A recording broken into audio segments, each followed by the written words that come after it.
Let that started. Oh my goodness, we are here together already. So many of you. Oh, isn't that wonderful? Oh, it is so good to see you again.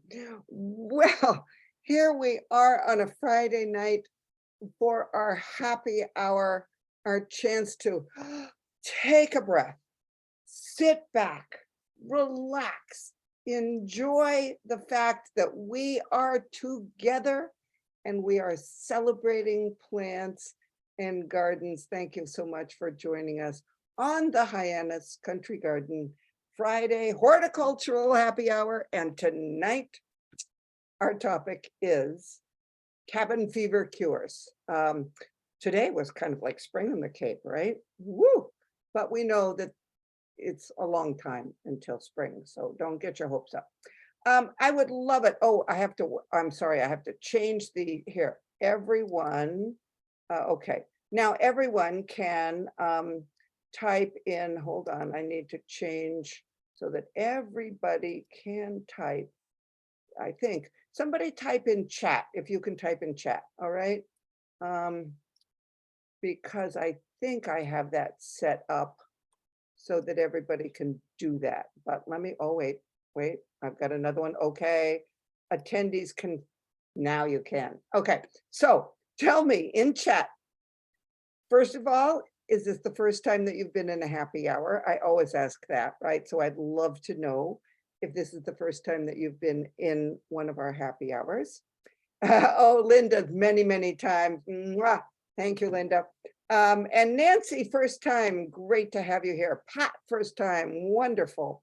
No, you know what? I can't see anybody who is attending. So you can sit back, have the beverage of your choice, chomp away on your snacks, right? Be in your pajamas, right? And that's the beauty of the webinar format, you know, and what I can hear or see actually is when you type something in chat. And that's how I take questions at the end. So if this is your first time, know that no, nobody else can see you. I can't see you. And we can't hear. So don't worry about the dog barking, the kids making a ruckus, the phone ringing. Don't worry about any of that. Sit back, grab yourself whatever you want to put in your glass, be it sparkling water, herbal tea, or a cocktail. You know that what is in your glass is not the important part.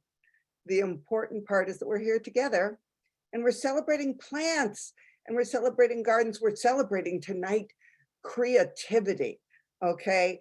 And things that you can do to make yourself happy at this time of year. So great. And thank you everybody for chiming in. You've been here many times.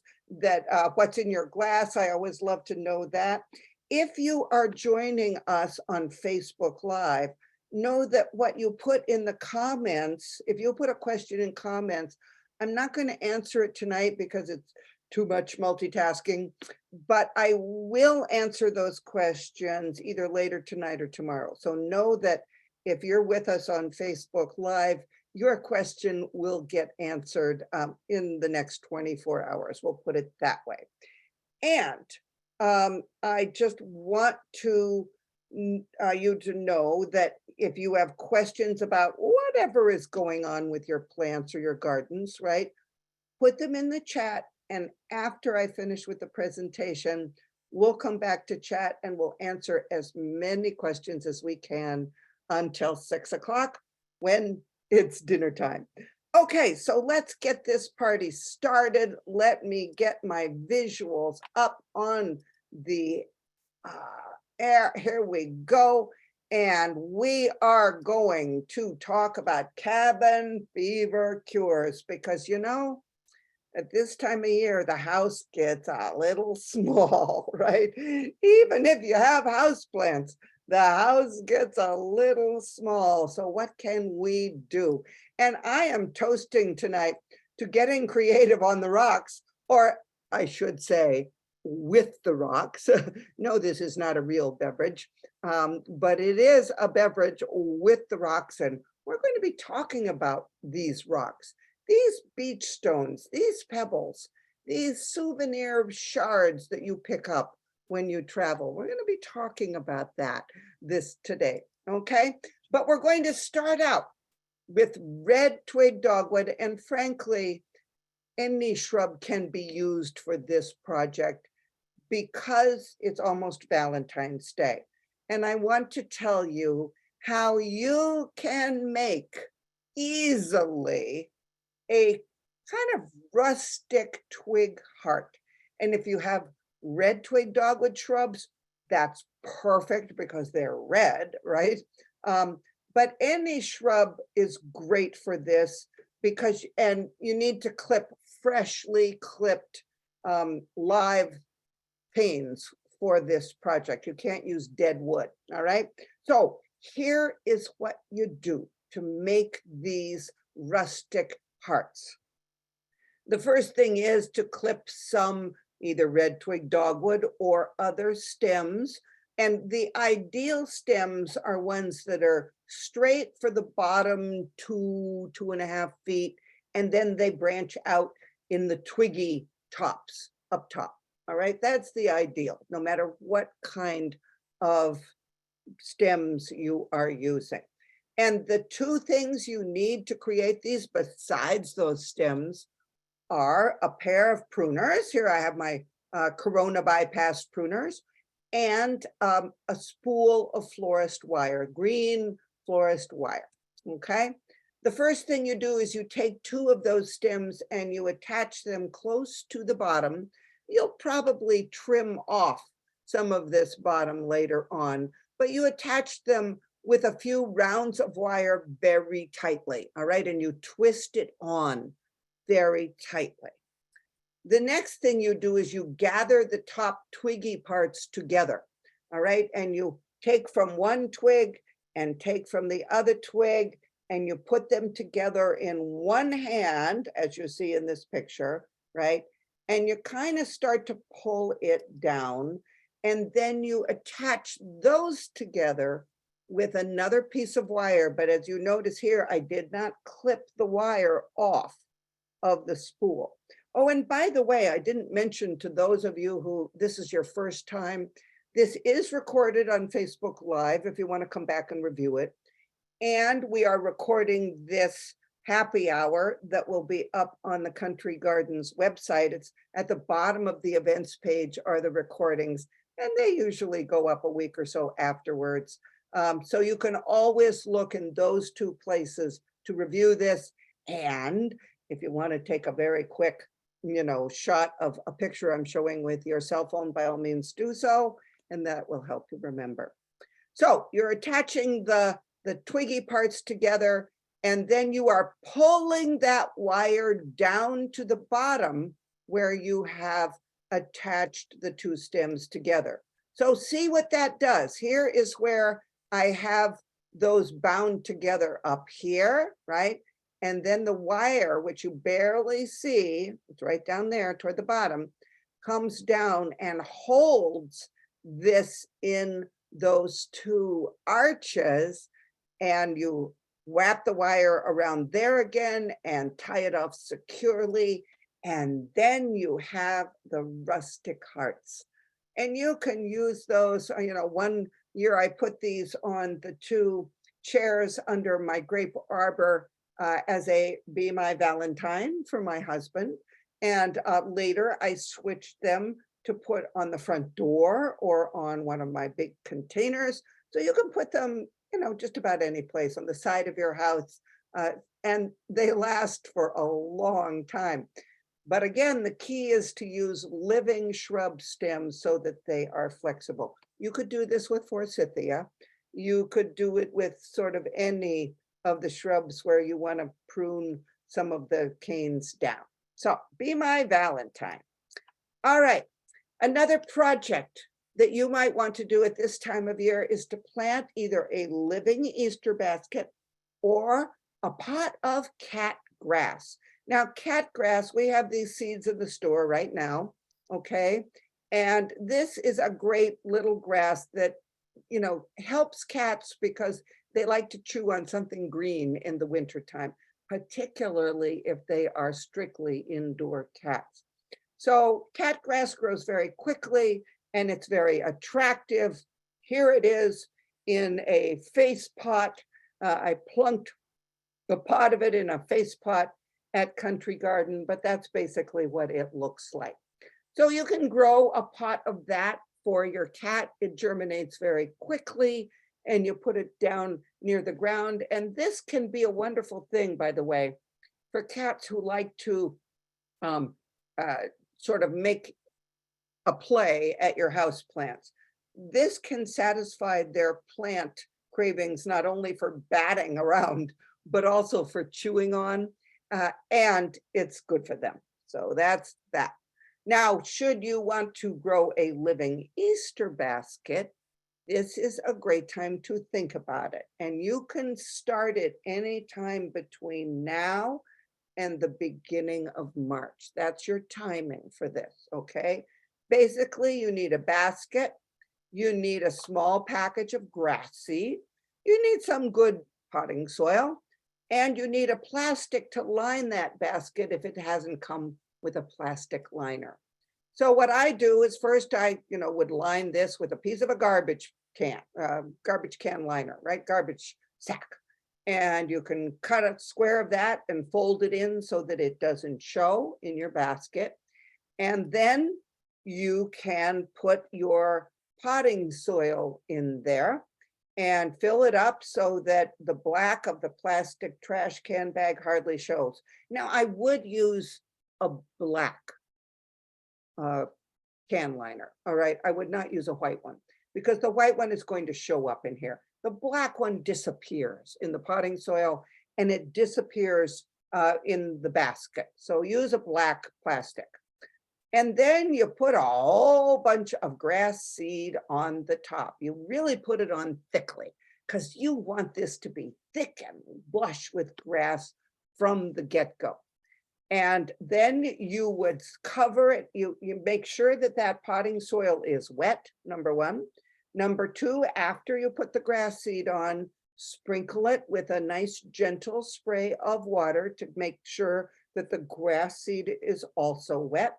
And then cover it with a piece of plastic, either a piece of saran wrap type thing, plastic wrap, or a piece of a clear plastic bag that you've cut, and put that on the top to keep it moist until it germinates. Grass seed takes about 10 days to germinate.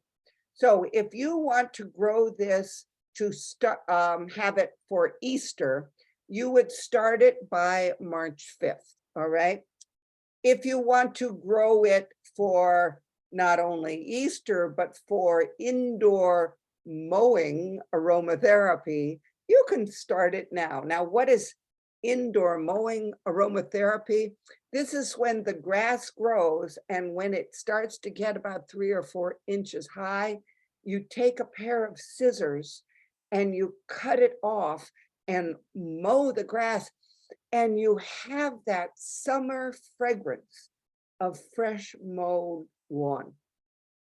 I have a friend who did this for her mother who was in a memory care unit. And the mother did not respond to a lot of things, but she did respond to fragrances that triggered memories for her. And so having some grass in her room that when her daughter went in and they would clip it and her mother could smell that, and she was right back in summertime with the smell of freshly mown lawn. So start at any time now if you want to have that aromatherapy experience. And here's what you can have, all right? Now, you can take this and if you want, you can tuck in some little violas or pansies later on in the spring. You can put Easter eggs in there for Easter. You could use this as a porch decoration for Easter or as a centerpiece for Easter. Whatever you want, it's a fun thing to do. And this is the time of year to get this started. Of course, starting seeds is a great way to beat cabin fever. And this month, February, is the month to start peppers and perennials. Now, a lot of other things, it's a little early. So don't let people tell you, maybe people from other parts of the country might say it's time to start other annuals, but it is not here. Okay. And in fact, if you want to know more about success with seeds and growing things from seed, both indoors and outdoors, I'm doing Sunday a seminar from 4 to 5:30. It's Super Bowl Sunday, but I'm going to tell you how to grow your own super salad. So a salad bowl. um, so anyway, you can find information for registering for that on the Hyannis Country Garden events page. The Sunday seminars are all $10. You get a handout with that, and we're going to answer all your questions as well about starting things from seed and how you can grow a lot of plants for a very little money with seeds. So that is happening. And that is a very life affirming thing that you can be doing at this time of year, a great cure for cabin fever. So another cure for cabin fever at this time of year is to plant a spring garden.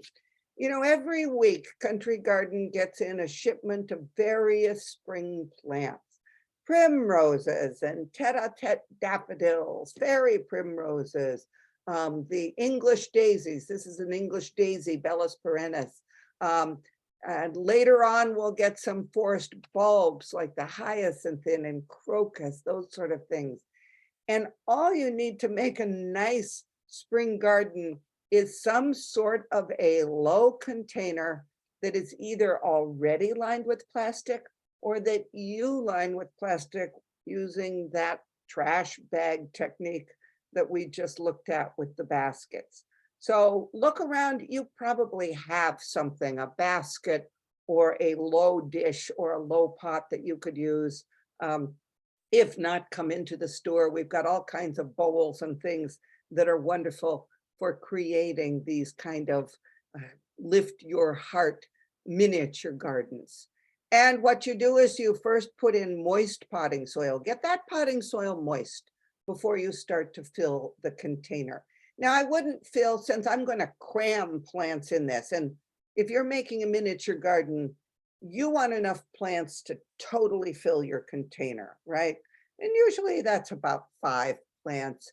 And what I usually do is take some of the 4-inch spring pots. Let me go back here. These are 4-inch pots of spring. And I take some of those, and I usually get an ivy too, because the pots of ivy can be split up into several different pieces. And you're going to cram them in there because you want this to look great right out of the gate, right? This isn't something that is going to be growing all summer long. It's not like your summer containers that will be growing all summer long. No, this is something that you're going to enjoy for a few weeks. So you're going to fill it. So you're going to put some potting soil in the bottom. Because it is a temporary arrangement, you don't have to worry so much about a drainage hole. So I would not be too concerned about that. What you do need to do, however, if it doesn't have a drainage hole, is be sure before you water it, while you have it in your house, that you feel the soil first and see if it is moist, in which case you may not water. But if it's starting to feel dry on the surface, then you're going to give it a good watering, never enough to make it swampy, however. All right. So here is how I put those plants in place. I split up the ivy so that I have one ivy on the corner here and one ivy on the corner there, the English daisy here, the hyacinth there, and the daffodil and the primrose. And you know, you can put pretty much any color together when it comes to flowers. It all looks good. So pick what makes you feel good and what you like the look of, and you can't go wrong. And later, as these continue to come into bloom, look what happens, right? The blue of the hyacinths, and they are fragrant, and the pink of the perennial daisies, which are not really perennial in this area, but they're called perennial daisies or English daisies. And then with the two ivy, and they are just pretty. Now, know that the tete-a-tete daffodils and the hyacinths, any bulbs, spring bulbs that you purchase that are forced, once they're done in your miniature garden, you can plant them outside in your garden. And I have several groups of tete-a-tete daffodils that originally started out in miniature gardens like this. And then I put them outside, and now every year they bloom in April and May in my yard. So any of those spring bulbs that you use can get planted out and should come back for several years. The English daisies, not so much. The ivy, on the other hand, you could put in a pot and grow as a house plant and even have pieces to use in future miniature gardens. Now we're going to get to the part where we're, talking about rocks here, and miniature gardens is one place that you can use some of those beach rocks that you have picked up over time. I don't know about you, but whenever I go walking on the beach, there's always a particular type of rock that calls to me on that day. One day it might be small and round and kind of whitish gray like this one. And another day it might be small and smooth and dark like that one. That maybe it'll be round and flat like a moon on one day. And I always come home from the beach with a few rocks in my pocket. This particular shot of these rocks I took this year on New Year's Day, when my husband and I went out to Nauset Beach because it was so warm on New Year's Day, and we walked Nauset Beach. And of course, I came home with several rocks in my pocket. Well, if you have various rock collections around your house, listen up, because here are a few things that you can do with them. And one thing is to make a rock stack or a rock totem, a rock pile. What else do they call these? There's another name for this. But you can make that for your miniature garden. This is a miniature garden that I planted one year in the spring in a silver Revere bowl. They're plated silver. They're not really great, heirloom silver pieces. And you can buy them for $5 in vintage stores and tag sales and all. And one year I did flowers for a friend's son's wedding, and I did the centerpieces in Revere bowl. And so now I have a few Revere bowls, and occasionally I will use them to make a miniature garden. So here is how you make that rock stack to put in your miniature garden.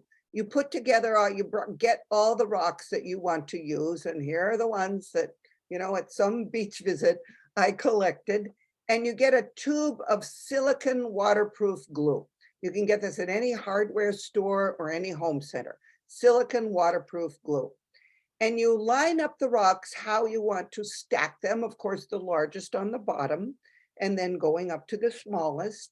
Making a stack is easiest with rocks or pebbles that are flattish, not completely round. Although if you want a challenge, you could certainly try it with rounder ones. And you put a daub of that silicone waterproof glue on each rock, and then you stack the next one on top. Now, I have used the jars here to support it while the glue is drying. That's what those jars are for. That's the only thing, is to kind of lean that against, and they served as the support to keep it upright so that nothing slid while it was drying. And then they dried out, and then I could put my garden together with some good quality potting soil. Coast of Maine potting soil happens to be my favorite. And I made that miniature garden just like I did the other one that I showed you. And I put a little moss from my yard in there, and a little bit of lichen went in there. You can see I took a couple of pieces of wood that were thick with lichen, which we all have on Cape Cod in our yards, and they make lovely, natural accents in a miniature garden. And there was my stack of rocks that just sort of made it, I don't know, made it more special. So that's another thing to do with the rocks. So now let's talk about rocks and shards on pots, because this is a fun thing to do at this time of year. And, you can do this with pieces of broken plates. If you've broken some sentimental plates, maybe your grandmother's china, right? Or some other sentimental piece and you've kept it because you couldn't better throw it out. This is a way to use it. This is also a way to make a memory pot. And this pot right here, the tall, thin one, this is an example of a memory pot. One year when my husband and I went to Tuscany in Italy, we did a lot of walking in the small town of Lucca and other towns around Tuscany. And the roadsides, even the country roadsides there are pieces of pottery and ceiling tile and other tiles all over the place. Everywhere I walked, I would find pieces of tile, some glass, some terracotta, some glazed and colored. And so as I walked, if I saw these, I stopped and I picked them up. Yeah, I made the suitcase a little heavier coming home. But when I got home, I took this terracotta pot and I took a simple fix pre-mixed adhesive and grout. You can get this at any any home center or hardware store. And I put all of those pieces that I had picked up in Italy on the outside of that pot. And it was a memento for me. And now this pot is on my kitchen counter and I keep my scissors in it. I have several pair of scissors in my kitchen because it's one of my favorite kitchen tools. And so this pot, nice and heavy, holds those scissors. And every time I look at it, I remember that trip and those walks in Italy. So that's how you do a memory pot. You can also do it around the edge of a pot like this. And here I've taken a terracotta pot. This is a used terracotta pot, as you can clearly see, not a new one. And I'm putting that pre-mixed adhesive and grout along the edge. And then on this pot, I used a combination of beach rocks and beach shards. I lived for 3 years up on the North Shore, and there was a beach in Gloucester that was filled with these worn pieces of beach shards and beach glass, because in the old days, it was a dump off of the Gloucester coast. So I used the rocks and various pieces of the beach shards and covered the top edge of that pot. And you just push them in. You can pretty much make it up as you go along. I would tell you to have all your pieces laid out in advance so that you can see them quickly, right? And pick them up and put them in. And you can do about 4 to 5 inches at a time. Put the grout on and push the pieces in, and then put more grout on and turn it around. If you want to cover the entire pot, you can, or you can stop at the top. So these are 2 that were made out of, this one out of rocks, and you can put seashells in there. Fantastic. Beach glass, fantastic. Pieces of old costume jewelry, you can do that too, and it is a lot of fun. Now, you can always use the pebbles that you have picked up on the beach and make beach pots. These are not only fun to make, but are nice mementos. You can give them as gifts, and you basically do the same thing. This is a pot that I bought at Country Garden a few days ago, and I thought it had great potential for matching up with the colors of beach rocks. And you'll see that it did. Now, this time I used the simple set, thin set mortar that is gray, because I was going with that kind of gray theme with some of the pebbles and the pot. And basically, here's what you get, all right? And basically what you do is you put a layer of that again at the top. You can use a popsicle stick. You can use a wooden plant label. That's what I was using. You can use, some sort of tool for spreading, but you want it to be fairly lightweight and fairly thin. And you put it across the top and then you push a rock into it. This particular pot was perfect because these areas were kind of concave, so they fit that pebble perfectly. And I pushed them all the way around right at the top. And you don't touch the thin set mortar, you don't touch that. If it's a little bumpy on the top, you could rub that off with a wet finger if you want, but you don't attempt to smooth it. These are rustic containers. And this is how it looked when it dried. And I thought it was just the perfect border. Yeah, it's both rustic and lacy at the same time. And I thought it was the perfect border for this pot. And I will probably at some point put a plant in here and give it to somebody as a gift because it makes a lovely gift. I took this clay pot, and by the way, if you're tired of terracotta color for clay pots, we have these gray terracotta pots now. So that gives you a whole different color palette to work with, doesn't it? And they're just as inexpensive as the terracotta color. So I was excited to work with some of these for this project. And once again, I put that layer of the thin set mortar on the top. And this, I used those beach rocks. And I, mixed in the colors, and you can kind of, do them randomly, but spacing out the different, the rust colors and the dark colors and the white ones. Space those out along. Now, if you want, you can spray the inside of these pots with clay pot sealer. You can buy this online, or you can purchase it in craft stores. I will tell you, this is one of those products that you have to spray outside because it smells like fingernail polish. That's the chemical odor it has. You don't want to be breathing this in your house. You don't want to be smelling it in your house. So you need to use this outside. This is also and you can spray the inside of the pot so that then this edge lasts longer because the water from inside the pot doesn't permeate into the pot. Also, this is the product to use if you want those pebbles to look wet, like they do when you gather them on the beach. And here is how that pot looked when I sprayed both the inside with the clay pot sealer and the pebbles with the clay pot sealer. And those pebbles now looked like they did when they were damp on the edge of the ocean.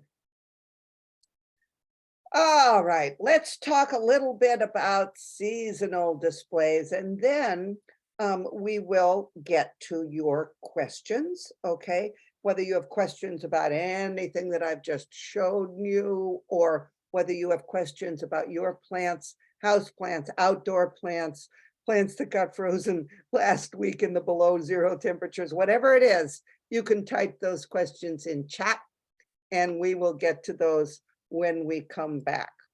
So a seasonal display, and this is a seasonal display that you can make with those beach rocks, all right? And this doesn't even require any mortar from a store, okay, from the hardware store. This is something that you can do with an empty 4-inch pot and a shallow dish pot like these. We have these in the store in several colors. They're $9.99, inexpensive. And either some dirt for your garden or sand from your kid's sand pile or some potting soil. I happen to use potting soil because I have a bag of that dry, not frozen, in my garage. So I filled this dish with potting soil. And later, if I want to take this apart and use that potting soil in a summer container, I can certainly do that. Then I took an empty 4-inch pot. Here's the secret here, is that so many of the seasonal flowering plants that come into our greenhouse at this time of year, the primroses and the bulbs and the shamrocks that are going to hit pretty soon, and all of those seasonal things, the little rose bushes even, they come in 4-inch pots. So what you want to do is you want to take an empty 4-inch pot and you settle it into this dish of soil.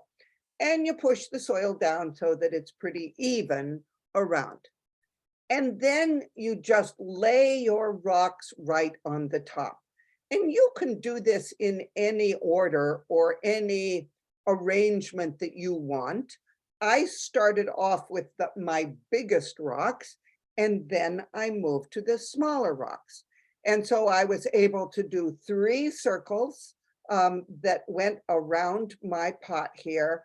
And they sort of make not only a beautiful display, but they make a way to show off whatever spring flowering plant that I want to pick up. And here I picked up some dianthus. Now, these are in the greenhouse right now at Country Garden. And you know what I love about these is they smell like cloves. They have that dianthus spicy flavor. And I can smell that when this is on my kitchen table.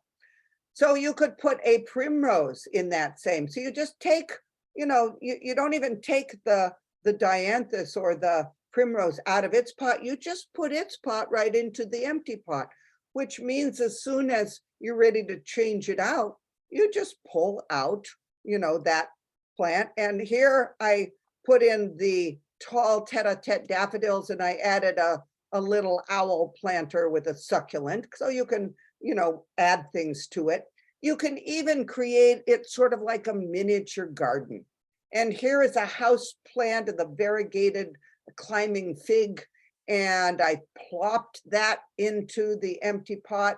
And then I put an empty tiny flower pot, a flower from one of my hellebores that are blooming outside right now, and a little ornament of a lantern that we had in the greenhouse at Country Garden. And it makes, like this little summer or spring arrangement. You can have fun with it. Another thing to do is to use those pebbles that you have, those beach rocks, and a pot saucer. This one is that gray terracotta again. And with this, you just dollop that thin set material from the hardware store right in the saucer, and then you spread it out so that it's pretty even. And I would say maybe a 1/2 inch thick or a little bit thicker, not all the way to the top, because you want to give some space here, right? And it doesn't have to be smooth, because once you start pushing the rocks in there, you're not going to see that this is rough. And I started pushing the biggest rock, the rock that I picked up because it looked like the moon. And I started that with the center. And then I put the other beach stones around it. And, not necessarily going for a circle, not going for a spiral. I was just fitting them in, arranging the colors as they pleased me. After you get them in place like this, a good thing to do is to put a piece of wax paper on the top, and then to put a cookie sheet on and just gently press the cookie sheet, which kind of evens out those rocks so that they are kind of even. As you can see, it pushes the setting material up a little bit. And then you put that aside and you dry it for 24 hours. You could use these for trivets. You could make big ones. I like it as a bottom saucer, a decorative saucer for the same color flower pot. So you could use terracotta saucer and terracotta pot, or the gray. But I think it makes a beautiful, again, a beautiful way to display a seasonal plant. And in this case, it's the fairy primrose. Fairy primrose are wonderful at this time of year. They are one of those lift our hearts plants. They're not hardy outside in our climate, but keep them moist, keep them in a bright location, and you will have them in bloom for several weeks in your house. Now, finally, cabin fever cure is why wait till May? Make some May baskets, only don't wait till May to do it. Make some baskets, fill them with some little spring plants, fill them with some little house plant. Even you could do these with succulents. You know, hang them from ribbons, put some seeds in them, hang them on a friend's doorknob, and ring the doorbell and run. Right? This was something that we did as children when I was growing up. Back in the dark ages, we made May baskets and hung them on doorbells and rang the doorbell and ran. But you don't have to wait till May. This can be a fun thing to do. You don't even have to hang them on the doorbell, on the doorknob. You can deliver them to people. Or if you know somebody who's in a nursing home or the hospital or an assisted living, take them to, take them a basket with a little spring planting. So that can be a fun thing to do. Right now in the garden center, you'll find primroses and fairy primroses. You'll find tete-a-tete daffodils and dianthus. You'll find all kinds of houseplants, amazing houseplants. And the pansies will land in mid-March, so about 3 or 4 weeks away from pansies. So now we are going to get out of the presentation, and I'm going to answer whatever questions you have typed into chat. So type your plant questions into chat. And I'm going to start up at the top. All right. And thank you so much for everybody who's chimed in, and I'm so glad you're here. And know if you type a question on Facebook, in the Facebook Live in the comments area, I will get to it within the next 24 hours. I promise I will answer those. I have put a layer of chopped leaves on my raised bed. Would you recommend putting homemade compost over those leaves? If you want to, you certainly can. Both of those things amend from the top down, which is nature's way of improving soil, and you can certainly do that. The advantage to leaving it as just leaves is that you are less likely to get some weeds growing on top of those raised beds, and you can just, move the leaves aside and put your vegetables in. So if you spread your compost, particularly homemade compost always, if not has weed seeds in it, it has some seeds in it. You're going to get little tomatoes and little melon plants, and whatever seeds went into your compost pile, you're going to get those growing. And so do you want those growing? And if you don't want to, try and figure out, is this some sort of odd melon that came from my compost pile, or is this the zucchini that I planted? Because the plants look very similar when they're young. If you don't want to do that, then avoid the homemade compost. But otherwise, of course, compost is gold for any garden. I dug into the compost pile today. Good for you. And great soft compost under the top layer. Is it okay to put 1 inch or 2 on the flower beds, even though the daffodils and tulips have started to emerge? Absolutely. And good question. But, as I often say, let's think about how nature does this. Right now, if you look in the woods, there are 2 trees that still have leaves, aren't there? The beech trees are holding on to their leaves, and the young oak leaves are holding on to their leaves. Now, those trees will drop those leaves when the plants on the floor of the woods is coming up. So nature is always amending from the top down, even when plants are coming up. You don't have to worry about your emerging perennials or daffodil foliage. If a little of the compost covers it up, that's fine. On the other hand, you don't have to cover it up either. You don't have to protect that. Plants know what they're doing when they're coming up at this time of year. So by all means, spread that. And you don't have to use even fully finished compost. that compost that still has the recognizable shreds of oak leaves, the avocado pit and the eggshells, use that too, okay? It doesn't have to be fully composted. It'll finish in the garden. Why does my spider plant have brown tips? Spider plants can get brown tips for several reasons. Number one, if they dry out in between waterings. And by the way, spider plants they can tolerate drying out, but that'll give them brown tips. And they can dry out at this time of year fairly quickly because the root system of a spider plant is so thick that it often kind of compacts the soil, and there's not much space there to hold onto moisture in between waterings. And the plant draws it up into that very thick root system.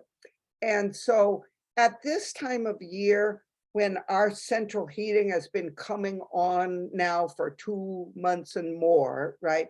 Our air is drier, and many houseplants dry up faster because of that. You could help by either watering things more often or by putting a humidifier. A humidifier is also good. So either one is fine. Don't bother with misting. That really does not do much. The other thing that can make all plants tips dry up is if they are over a radiator. And oftentimes our radiators are underneath our windows, right? So just know that the rising heat can also cause this.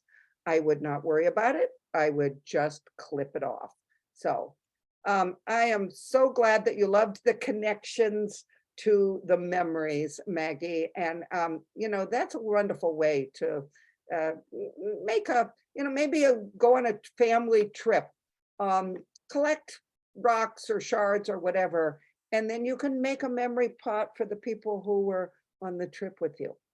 How do you get the whitewash look on terracotta pots? Okay, 2 ways that you can get that. One is over time, right? If you've had plants in that terracotta pot for 6 years and you fertilize that plant, and sometimes the fertilizer salts come out of the pot and give it that whitewashed look. So time and having plants in there and not scrubbing it off, that's one way. The other way to do it is to take some latex paint, your house paint. Don't use the shiny, use the eggshell finish or the matte finish latex paint, or even you could use a matte finish acrylic paint from the craft store, and you water it down. And you water it down about equal parts of paint and water, and then you brush that on. And if it looks a little too painted, immediately take a rag and wipe it off. I have done that to pots, and if you do it not covering the whole pot, but just kind of part of the pot, it looks very natural, like you've got that aged pot. And that's an easy way to do it. When should I pot up geranium and hibiscus cuttings currently rooted in water? Anything that you put in water to root, as soon as the roots are about an inch big, put them in soil. Do not keep them in water. And if it's longer than an inch, do it this weekend. Put them in soil, because these plants, although they will often tolerate growing in water for a long period of time, you're more likely to lose them the longer the roots get. So pot them up. And if the roots are longer, what you would do is put a little soil in the bottom, little potting soil in the bottom of your pot, put the cutting in, and then sprinkle the soil around. And once it's full, water it and let it drain to settle the soil. Don't push the potting soil in. That's going to break those very delicate roots. Sprinkle it in up to the top of the pot, water it, let it settle. Then you're going to need more soil, so sprinkle some more soil, water it, let it settle. And that way the potting soil will settle into all the air spaces around the roots, and you're not going to damage the roots. Should I wait until it's warm and transplant them directly outside? No, I would put them in pots now. Indoor smaller pots, they can be in 4-inch pots, they can be small, and keep them in a sunny window. Yeah, both geranium and hibiscus. Put them in the sunniest window you have from now on, because the days are getting longer. And know too that when they start to grow, you might want to pinch the very top off so that it'll branch out, so that you will get a nice bushy plant. As those cuttings grow, pinch them and they'll bush out. Why does a cactus turn white, and is there anything I can do about it? I would have to see what the white is you're talking about. Some cacti, Rebecca, naturally the drying cells on the outside is what turns them white. And my guess is that's what you are seeing, that as that plant gets older, the outside cells dry up. And being in the house, if that cacti was growing out in the desert where it rained periodically, some of that would wash off. And, so I suppose you could take it and spray it with the spritzer in your kitchen sink and see if that washes some of it off. But you don't want to really rub it much, because this is the plant's kind of protective coating. Think of it as it's flaking skin, not to be too gross about it. So winter sowing in milk jugs, but concerned with the unusually warm weather. What seeds would you start at this time? If you're doing it outside, it's it's tricky. I know that this method looks appealing on social media. It's not a guaranteed method of growing plants, particularly in climates like ours that are so up and down right now. But if you want to try to start.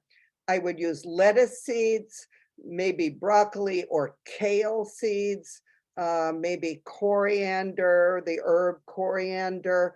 I would not do any of the warm weather plants at all. So those are what I might do if I was doing this, knowing that you may have to do it again later, because it's not a method that when the temperature is really swinging is going to be 100% successful. The other thing to know is that if the temperature is going down in the 20s at night, even though you've got the milk carton, kind of little quote greenhouse thing going on, the soil is still going to be in the 20s, and those seeds aren't going to germinate for a while. So whether you're getting a head start on your seed starting or not, it's dicey. Do you have any hints for growing little ferns in the house? I know they don't need a lot of light, but every one I put in my bathroom ends up drying up and looking awful, no matter how much I water or mist them. I get morning sun in the bathroom. Okay, well, don't miss them. When you're watering them, make sure you're watering them really well. And the reason I say that is very often people, when they water a house plant, if they don't have a really good saucer underneath, they'll just water a little bit so that the plant doesn't leak all over the floor. Or if they're afraid they're going to overwater, they'll just water it a little bit. And I would encourage you to go to the Country Garden blog at hyanniscountrygarden.com. Go to the blog. I think it was maybe 3 weeks ago. I did a blog post about watering houseplants. And I show pictures of what happens when you give a plant what my mom used to call a lick and a promise, right? When you give it just a little bit, and why those plants die. When you water your fern, you want that entire root ball to be soaked. You want to put it maybe under the tap in your bathroom sink, fill it with water, let it drain into the sink, then fill it with water again and let it drain into the sink. That pot should be heavy at that point because you've watered it so well. And then put it on its saucer, or if it's well drained, back into its decorative pot in that bright location. And that is the key with ferns. And then don't let it dry up. before you water it again. You don't want to keep it swampy wet, but as soon as it starts to feel more lightweight again, um, water it. And you may need to be watering those at this time of year when our heat has been on. You may need to be watering those twice a week, depending on how root bound the ferns are. Also, some ferns are trickier than others. All right, so just know that. There are some ferns that are a little harder to keep going. And the other thing is, if there is a heating, if you have it in a window, it sounds like the window is fine, okay? Morning sun is fine. But if there's a heating element there, that might be what's causing you a problem. So, I'm glad you like the ideas. Does Country Garden have compost by the yard yet? I'm not sure, Linda, to tell you the truth. Call the store tomorrow and find out. It's very possible that we do, but I'm not sure about that. So do give a call. Will I be doing Friday consults this year? Yes, yes. And what that is, for people who don't know, is that starting in April, I will be at Country Garden on Fridays from 9 to 3, and I do individual consultations about problems, design, plant identification, whatever it is.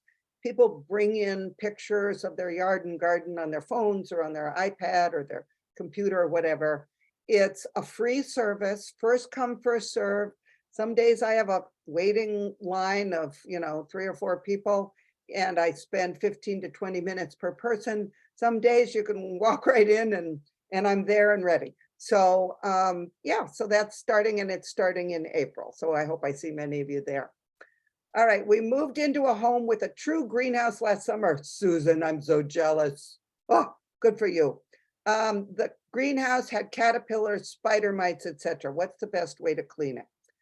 All right, well, it kind of depends. You certainly don't want to apply something like oil to the glass parts, but to any parts around that aren't glass, you might want to spray with neem. I would, I'm not a person that would want to use any of the heavy hitting insecticides in there. I know that some people do. Some people set off insecticidal bombs in a greenhouse. I personally wouldn't want to do that because I don't want to be breathing the residue later. But you could use neem or neem max. I would use neem max if this were my greenhouse, and that's NEEMMAX. And you mix it up according to directions, and all the surfaces other than the glass, I would spray with neem max. And I would only do this in a time when you can have all the ventilation open, because even an organic insecticide, you're not going to want to breathe fumes, right? You have to look out for your lungs. And that's what I would do. And I might even then, after the first really warm day, when it gets really hot in there, I might open things up and do it again. Because if any eggs of something made it through, right, and hatched out with that warmth of the first 65-degree day, and the inside of the greenhouse gets 75, you might want to do it again. All right, 1 part Listerine and 2 parts water kills bugs. If that's what you want to use, that's what you could use. I'm not sure I would do that. I think that you are always better off with a product that is made for plants and plant problems, not a product that's made for your mouth and your mouth problems. I am not a believer in robbing, in most cases, the medicine chest or under the kitchen sink to try and solve garden problems, because those products are not intended for plants and for gardens. And sometimes people can get into trouble when they think, oh, well, it's just Dawn dishwashing detergent. Well, have you seen the ingredients in Dawn? They are not formulated for plants. And I don't know what the ingredients in Listerine are, but I'm not sure. I know it's something that I would not use in an area with plants. Well, Here we have, I think I've gotten to the end of all the questions I have. Wonderful. And it's dinner time. So I am so glad that you all joined me. Anybody who wants to register for the seed starting class tomorrow at 4 o'clock, you'll be done in plenty of time should you be a football fan, but you can learn how to grow your own Super Bowl of salad from seeds, or, vegetable dinner from seeds, and perennial plants as well from seed. We're going to be talking about both indoor and outdoor seed starting, how you can be successful, how you can grow a lot of plants for very little money with seeds. And you can find information for registering for that seminar. It costs $10, and that is on Country Gardens, hyanniscountrygarden.com. Thank you so much for being with me tonight, and I hope you all have a wonderful weekend. Be sure and get outside at some point during the weekend. Bye now.